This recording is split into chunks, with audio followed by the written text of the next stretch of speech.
democracy we're fighting for? So democracy is worth fighting for because we, as human beings, have a natural desire to be free. We don't want to be under the rule of other people, to be oppressed.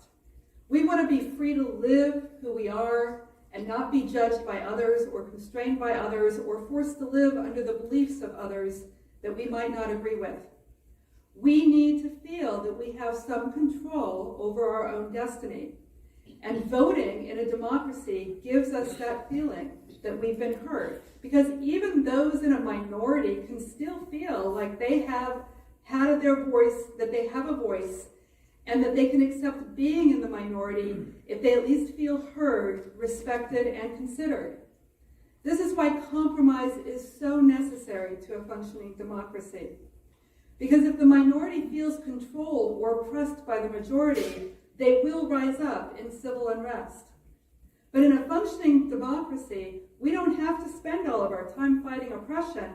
We can focus on other things, like inventing trains, planes, automobiles, rockets, satellites, TVs, computers, and cell phones, right? So our democracy is the fuel for the invention and innovation that has made the United States the greatest economy in the world.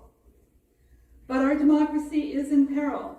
And we are already seeing the effects of having to fight against oppression because the GOP is focusing so much on the culture wars and on controlling the behavior of others that we can't get our infrastructure fixed and we can't get a commitment to save the Indian River Lagoon. We can't get done what people want because the GOP is busy trying to suppress Democrats and democratic ideals to stay in power. Our Constitution only survives by the good faith actions of those who swear to uphold it. And there is no real way to hold anybody accountable, right? And this was clear. This was clearly shown when Mitch McConnell was in breach of Constitution when he refused to hold hearings for Merrick Garland. And now we have justices that were confirmed to the Supreme Court by misleading the Senate in their confirmation hearings, and there is no one there to hold them accountable.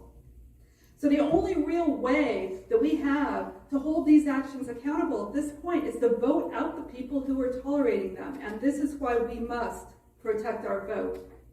Because our vote is the only way to stop this. And we must stop this before our institutions are used to destroy the very democracy that they are intended to protect. We must focus on being a voice for democracy, and we must focus on winning this election. I am committed to defending American democracy, and that is why I signed the Democracy Pledge.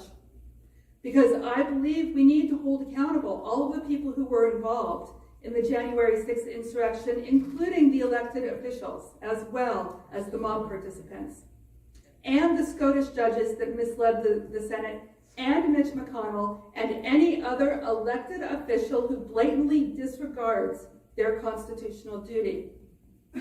But we can only do this if Democrats win. And that's why the stakes are so high for this election and for 2024. Because the next 2.5 years will either strengthen our democracy or it will end it. And it is up to all of us in red districts like ours to figure out how to get that done. And the way we do that here is by expanding our voting base, using our love of democracy as the common thread to swing enough voters to vote out Bill Posey, Ron DeSantis, Marco Rubio, Randy Fine, and any other representative that is posing a clear and present danger to our democracy. And once we have a true ruling majority, then we can truly protect our right to vote, fight disinformation, hold accountable the officials that betrayed their constitutional oath, and reinstate a strong civics education at a very early age to ensure that we continue to have an educated and an informed voting base in the future. Protecting our democracy is necessary to move forward on issues like protecting our planet and living in a peaceful civil society. I have that plan to win. Democracy is worth fighting for, and that's why I'm running for office. Thank you.